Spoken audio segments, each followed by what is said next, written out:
નમસ્કાર મિત્રો, અક્ષર અકાદમીના online platform પર હું પ્રોફેસર ડૉક્ટર બી.સી. રાઠોડ આપનું સ્વાગત કરું છું. મિત્રો, બંધારણની કલમોના પરિચય અન્વયે આજે આપણે કલમ નંબર 217ની જોગવાઈઓ જોઈશું. પણ એ જોગવાઈઓ જોઈએ પહેલાં હજુ સુધી જો તમે અમારી આ યુટ્યુબ ચેનલમાં જોડાયા નથી તો એમાં જોડાઈ જવા વિનંતી છે. જોઈએ હવે આપણે કલમ નંબર 217ની જોગવાઈઓ. હા, કલમ નંબર 217. પરીક્ષામાં કોઈકવાર આ કલમ પણ પૂછાય છે. હાઈકોર્ટના ન્યાયાધીશોની નિમણૂક અને એમના હોદ્દાની શરતો. અંદર જે વિગતો છે એ વિગતો પણ પરીક્ષામાં ઘણીવાર પૂછાય છે. એટલે એમાં ઘણા બધા મુદ્દા છે એ આપણે જોઈએ. ભારતના મુખ્ય ન્યાયમૂર્તિ સાથે, રાજ્યના રાજ્યપાલ સાથે અને મુખ્ય ન્યાયમૂર્તિ સિવાયના બીજા ન્યાયાધીશોની નિમણૂકની બાબતમાં તે વડી અદાલતના મુખ્ય ન્યાયમૂર્તિ સાથે વિચાર વિમર્શ કર્યા પછી રાષ્ટ્રપતિ પોતાના સહી સિક્કાવાળા આદેશપત્રથી વડી અદાલતના દરેક ન્યાયાધીશની નિમણૂક કરશે અને તે 62 વર્ષની ઉંમરના ન થાય ત્યાં સુધી હોદ્દો ધરાવી શકશે. 2-3 મુદ્દા છે. પહેલો મુદ્દો, હાઈકોર્ટના ન્યાયમૂર્તિઓની નિમણૂક કોણ કરે છે? તો રાષ્ટ્રપતિ, નંબર 1. બીજો મુદ્દો એ છે કે એ નિમણૂક કરવામાં રાષ્ટ્રપતિ કોની સાથે સલાહ વિચારણા કરે છે? તો ભારતના મુખ્ય ન્યાયમૂર્તિ અને રાજ્યના રાજ્યપાલ સાથે એ પોતે ચર્ચા વિચારણા કરે છે. અને મુખ્ય ન્યાયમૂર્તિ સિવાયના અન્ય ન્યાયમૂર્તિની નિમણૂક કરવાની હોય તો એ મુખ્ય ન્યાયમૂર્તિ, રાજ્યના રાજ્યપાલ અને એના વડી અદાલતના જે મુખ્ય ન્યાયમૂર્તિ છે એની સાથે ચર્ચા વિચારણા કર્યા પછી એ નિમણૂક કરે છે. અને હાઈકોર્ટના ન્યાયમૂર્તિની જે વય મર્યાદા છે કેટલી છે? એ 62 વર્ષની ઉંમરના થાય ત્યાં સુધી હોદ્દા ઉપર ચાલુ રહે છે. જોઈએ એના પછી. પરંતુ કોઈ ન્યાયાધીશ રાષ્ટ્રપતિને સંબોધીને પોતાની સહીવાળા લખાણથી પોતાના હોદ્દાનું રાજીનામું આપી શકશે. હાઈકોર્ટના ન્યાયમૂર્તિ કોને રાજીનામું આપે છે? તો રાષ્ટ્રપતિને. જોઈએ એના પછીનો મુદ્દો. હાઈકોર્ટના ન્યાયાધીશોને હોદ્દા પરથી દૂર કરવા માટે અનુચ્છેદ 124ના ખંડ 4ની જોગવાઈ મુજબ રાષ્ટ્રપતિ કોઈપણ ન્યાયાધીશને હોદ્દા પરથી દૂર કરી શકશે. એટલે કે હાઈકોર્ટના ન્યાયમૂર્તિને દૂર કરવા માટેની જે કાર્યવાહી છે એ કાર્યવાહી કઈ કલમ પ્રમાણે? કલમ નંબર 124 ખંડ 4, કે જેમાં સુપ્રીમ કોર્ટના ન્યાયમૂર્તિને જે રીતે દૂર કરવામાં આવે છે એ પ્રકારની કાર્યવાહી દ્વારા હાઈકોર્ટના ન્યાયમૂર્તિને દૂર કરવામાં આવશે. રાષ્ટ્રપતિએ કોઈ ન્યાયાધીશને સર્વોચ્ચ અદાલતના ન્યાયાધીશ તરીકે નીમવાની અથવા રાષ્ટ્રપતિએ ભારતના રાજ્ય ક્ષેત્રની અંદરના બીજા કોઈ હાઈકોર્ટમાં તેમની બદલી કરવાથી તેમનો હોદ્દો ખાલી પડશે. એટલે કે હાઈકોર્ટમાં નિયુક્ત કરેલ ન્યાયાધીશને રાષ્ટ્રપતિ સુપ્રીમ કોર્ટમાં ન્યાયમૂર્તિ તરીકે નિમણૂક કરી શકે અથવા તો અન્ય રાજ્યની હાઈકોર્ટમાં એ બદલી કરી શકે તો એ હોદ્દો ખાલી પડશે.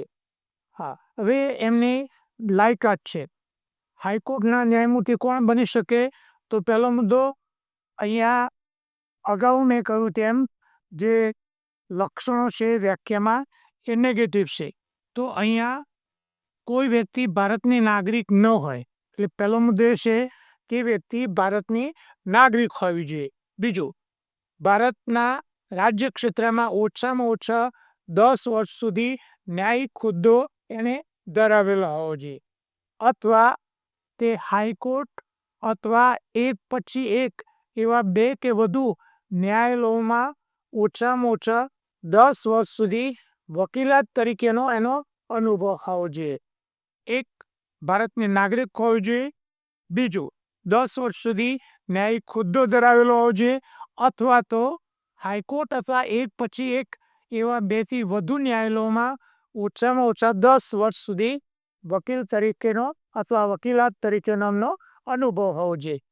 જોઈએ એના પછીનો મુદ્દો, હાઈકોર્ટના ન્યાયાધીશની ઉંમર સંબંધી કોઈ પ્રશ્ન ઉપસ્થિત થાય તો રાષ્ટ્રપતિ ભારતના મુખ્ય ન્યાયમૂર્તિ સાથે વિચાર વિમર્શ કર્યા પછી તે પ્રશ્નનો નિર્ણય કરશે અને રાષ્ટ્રપતિનો નિર્ણય એ આખરી ગણાશે. હાઈકોર્ટના ન્યાયમૂર્તિની ઉંમર અંગેનો કોઈ વિવાદ ઊભો થાય તો રાષ્ટ્રપતિ સુપ્રીમ કોર્ટના મુખ્ય ન્યાયમૂર્તિ સાથે ચર્ચા વિચારણા કરીને નિર્ણય આપશે અને એ નિર્ણય આખરી ગણાશે. જોઈએ એના મુદ્દાની જે સાર છે તે આ કલમનો સાર જોઈએ અને આ મુદ્દા પરીક્ષા માટે અગત્યના. હાઈકોર્ટના ન્યાયાધીશની નિમણૂક કોણ કરે છે? રાષ્ટ્રપતિ. હાઈકોર્ટના ન્યાયાધીશો 62 વર્ષ સુધી હોદ્દો સંભાળી શકે છે. એટલે કે ત્યાં સુધી આ પણ પરીક્ષામાં પૂછાય છે. એટલે આ અગત્યનો મુદ્દો છે. સુપ્રીમ કોર્ટના ન્યાયમૂર્તિ 65 વર્ષ સુધી. હાઈકોર્ટના ન્યાયાધીશ રાષ્ટ્રપતિને સંબોધીને પોતાનું રાજીનામું એ આપી શકે છે. અનુચ્છેદ 124(4) ની જોગવાઈ અનુસાર રાષ્ટ્રપતિ હાઈકોર્ટના કોઈ ન્યાયાધીશને હોદ્દા પરથી દૂર કરી શકે છે. એટલે કે સુપ્રીમ કોર્ટના ન્યાયમૂર્તિને જે રીતે જે કાર્યવાહીથી હોદ્દા પરથી દૂર કરી શકાય તે રીતે જ હાઈકોર્ટના ન્યાયમૂર્તિને હોદ્દા પરથી દૂર કરી શકાય છે. હાઈકોર્ટમાં ન્યાયાધીશ તરીકે નિમણૂક માટે ભારતના રાજ્યક્ષેત્રમાં 10 વર્ષનો ન્યાયિક હોદ્દાનો અનુભવ અથવા વડી અદાલતમાં 10 વર્ષ સુધી એડવોકેટ તરીકેનો અનુભવ જોઈએ. એટલે કે હાઈકોર્ટમાં 10 વર્ષ વકીલ તરીકેની પ્રેક્ટિસ જોઈએ. હાઈકોર્ટમાં જેની નોંધણી થઈ છે તે વ્યક્તિએ હાઈકોર્ટની તાબા હેઠળની અદાલતોમાં એડવોકેટ તરીકે પ્રેક્ટિસને પણ ગણતરી લેવામાં આવે છે. એટલે કે બાર કાઉન્સિલ, રાજ્યની હાઈકોર્ટ બાર કાઉન્સિલમાં જેની નોંધણી થઈ છે અને એ જે પ્રેક્ટિસ હાઈકોર્ટ સિવાયની હોય તો પણ ગણતરી લેવામાં આવે છે. રાજ્યની હાઈકોર્ટના મુખ્ય ન્યાયમૂર્તિની નિમણૂક પહેલાં રાષ્ટ્રપતિ ભારતના મુખ્ય ન્યાયમૂર્તિ અને સંબંધિત રાજ્યના રાજ્યપાલ સાથે ચર્ચા વિચારણા કરે છે. જે મુદ્દો જોયો, રાજ્યની હાઈકોર્ટના અન્ય ન્યાયાધીશોની નિમણૂક પહેલાં રાષ્ટ્રપતિ સંબંધિત રાજ્યની હાઈકોર્ટના મુખ્ય ન્યાયમૂર્તિ સાથે ચર્ચા વિચારણા કરે છે. બંધારણ અંગેના અમારા 2 પુસ્તકો છે, ભારતનું બંધારણ અને રાજ્ય વ્યવસ્થા, જે ઓનલાઈનર અને MCQ સ્વરૂપે છે. થોડા સમયમાં ઝડપથી તૈયારી કરવા માટે ખૂબ ઉપયોગી પુસ્તક છે. બીજું પુસ્તક છે ભારતનું બંધારણ અને રાજ્ય વ્યવસ્થા, જે ડિટેલમાં સ્ટડી માટે છે. આ ઉપરાંત અમારી 2 ટેલિગ્રામ ચેનલ છે જે સ્પર્ધાત્મક પરીક્ષાની તૈયારી કરતા વિદ્યાર્થીઓ માટે ખૂબ ઉપયોગી છે. બિસેરાટો કરંટ અફેર્સ, કે જેમાં રોજે રોજનું કરંટ અફેર્સ જે લગભગ દરરોજ 7 વાગ્યાની આજુબાજુ સાંજે મૂકવામાં આવે છે. એમાં માસિક કરંટ અફેર્સ દરરોજની 10 થી 15 જેટલી પોસ્ટ મૂકવામાં આવે છે. 4-5 જેટલા પ્રી વિડીયો, વિશિષ્ટ દિવસો હોય તો તેની વિગત અને 20ની વિગત મૂકવામાં આવે છે. અમારી આ ટેલિગ્રામ ચેનલમાંથી તાજેતરમાં લેવાયેલ STIની પરીક્ષા જે 22/12/2024ના રોજ લેવાઈ હતી અને એમાં જે કરંટ અફેર્સના જે પ્રશ્નો પૂછાયા હતા એ પ્રશ્નોની વિગત અમારી આ ટેલિગ્રામ ચેનલની કઈ તારીખમાં અમે એ મેટર મૂક્યો હતી તેની વિગત અહીંયા અમે મૂકી છે, જોઈ લેવા વિનંતી છે. એક બીજી અમારી ટેલિગ્રામ ચેનલ છે ગૌરવવંતી ગુજરાતી, કે જેમાં અમે ગુજરાતી ભાષા, ગુજરાતી સાહિત્ય અને ગુજરાતી વ્યાકરણને લગતી પોસ્ટ મૂકીએ છીએ. ગુજરાતી ભણાવતા શિક્ષકો, અધ્યાપકો માટે, સ્ટાફ નર્સની પરીક્ષા આપતા વિદ્યાર્થીઓ માટે આ ટેલિગ્રામ ચેનલ ખૂબ ઉપયોગી છે.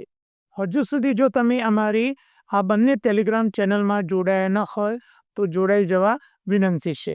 વધુમાં અમે અમારું મેટર ઇન્સ્ટાગ્રામ અને ટ્વિટર ઉપર શેર કરીએ છીએ, તો અમારા બંને પ્લેટફોર્મને ફોલો કરવા વિનંતી છે. વધુમાં આજનો આ વિડીયો આપને પસંદ આવ્યો હોય તો એને લાઈક કરીને શેર કરવાનું ભૂલતા નહીં. અને હજુ સુધી જો તમે અમારી આ ચેનલને સબસ્ક્રાઈબ કરી ન હોય તો ચેનલને સબસ્ક્રાઈબ કરી દેશો. અને હા, બેલ આઇકોનને ચાલુ કરવાનું ભૂલતા નહીં.